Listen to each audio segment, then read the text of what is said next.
हर हर महादेव। दोस्तों, आज हम आपको बताएंगे कि भीष्म ने ऐसे कौन से घोर पाप किए थे जिससे उन्हें महाभारत में बाणों की सैया मिली थी। आइए जानते हैं इन बातों को। कुछ विद्वान मानते हैं कि देवव्रत, जो कि भीष्म थे, महाभारत का खलनायक माना जाना चाहिए।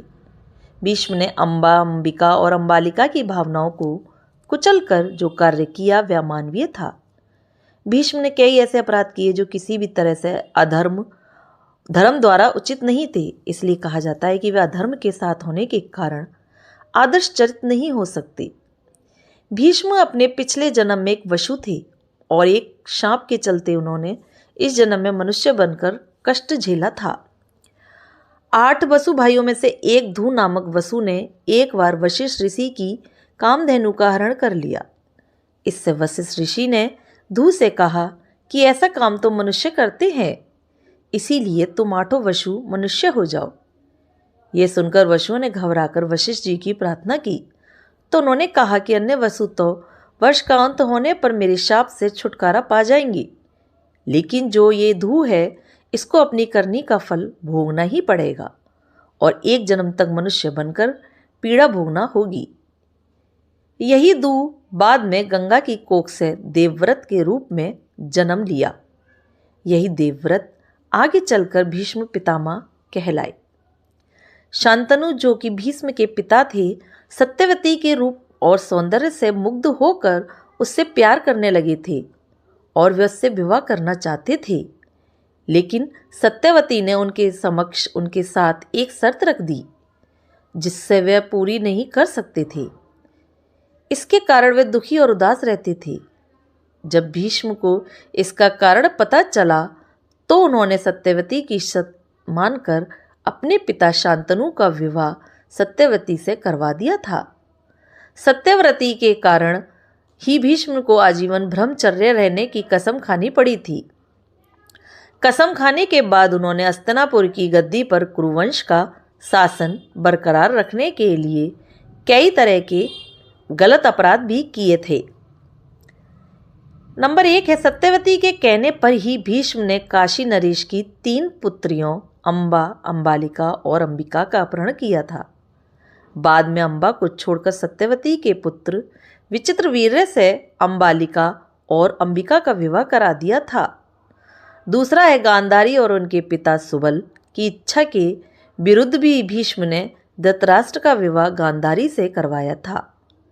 माना जाता है कि इसलिए गांधारी ने भी अपनी आंखों पर पट्टी बांध ली थी।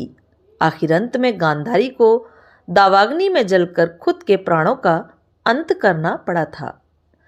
तीसरा है, जब भरी सभा में द्रौपदी को निवस्त्र किया जा रहा था तब भी भीष्म चुप बैठे थे।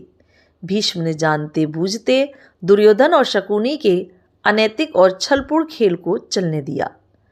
सरसैया पर भीष्म जब मृत्यु का सामना कर रहे थे तब भीष्म ने द्रौपदी से इसके लिए क्षमा भी मांगी थी। चौथा है, जब कौरवों की सेना जीत रही थी, ऐसे में भीष्म ने ऐन वक्त पर पांडवों को अपनी मृत्यु का राज बताकर कौरवों के साथ भी धोखा किया था।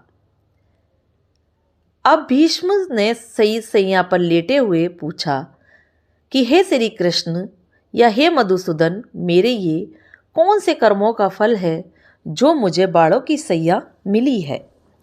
तब श्री कृष्ण ने कहा, पितामह, आप अपने पिछले 101वें जन्म तक एक राजकुमार थे। तब आप एक दिन शिकार पर निकले थे। उस वक्त एक करकेटा एक वृक्ष से नीचे गिरकर आपके घोड़े के आगे के भाग पर बैठा था।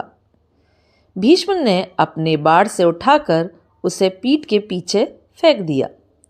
उस समय वह बेरिया के पेड़ पर जाकर गिरा और बेरिया के कांटे उसकी पीठ में धंस गए। करकेटा जितना निकलने की कोशिश करता उतना ही कांटे उसकी पीठ में चुभ जाते और इस प्रकार करकेटा 18 दिन जीवित रहा और यही ईश्वर से प्रार्थना करता रहा कि हे युवराज, जिस तरह से मैं तड़प तड़प कर मृत्यु को प्राप्त हो रहा हूँ, ठीक उसी प्रकार तुम भी होना। अपने अगले पिछले जन्म में भीष्म द्वारा इतने सारे पाप होने के बाद भी भीष्म को किसी भी तरह से खलनायक नहीं माना जा सकता, क्योंकि भीष्म ने जो भी किया वह हस्तिनापुर के सिंहासन की रक्षा और कुरुवंश को बचाने के लिए किया था। तो दोस्तों, आपको मेरी ये कहानी कैसी लगी? अच्छी लगी हो तो प्लीज़ लाइक करें, सब्सक्राइब करें, ज़्यादा से ज़्यादा शेयर करें। कहानी देखने के लिए, सुनने के लिए आप लोगों का मेरे चैनल पर बहुत बहुत धन्यवाद। और आप ये भी मेरे कमेंट करके बताएं कि आपको किस तरह की कहानियाँ देखने का और सुनने का शौक़ है। धन्यवाद।